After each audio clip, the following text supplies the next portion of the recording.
तर विद्यार्थी मित्रांनो, असे प्रश्न बरेच वेळा स्पर्धा परीक्षेत MPSC पोलीस भरतीत विचारले जातात. तर आपण ते कसे सोडले जाते बघूया. तर x बरोबर आपण बरोबर प्रश्न मानू. तर y बरोबर चूक. तर याचा आपण इक्वेशन घेऊ. x प्लस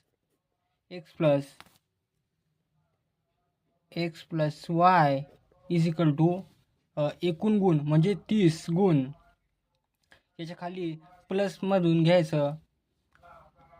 बरोबर आलेले बरोबर उत्तरासाठी किती गुण घेतले जातात? तर 2 गुण बरोबर आलेले मिळतात. तर 2x. तर एक गुण कमी होतो म्हणजे वजा y. एकूण किती प्रश्न आहेत? तर 3 प्रश्न, 30 प्रश्न. तर याची बेरीज करायची. तर म्हणजे x प्लस 2x म्हणजे 3x, हे y अधिक y प्लस y कटलं आणि 60.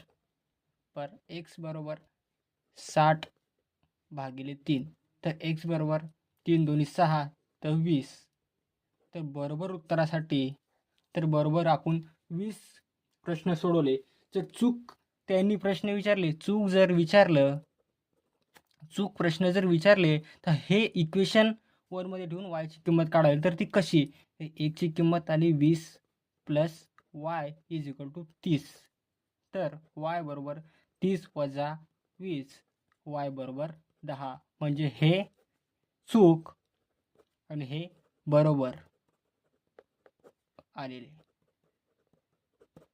त्या दोन्हीतून ती कोणचंही विचारू शकतात. इथे बरोबर विचारल्यास बरोबरचे, चूक विचारल्यास हे उत्तर. तर तुम्ही बघून सोडू शकता. अशा व्हिडिओसाठी सबस्क्राईब करा चॅनलला. धन्यवाद.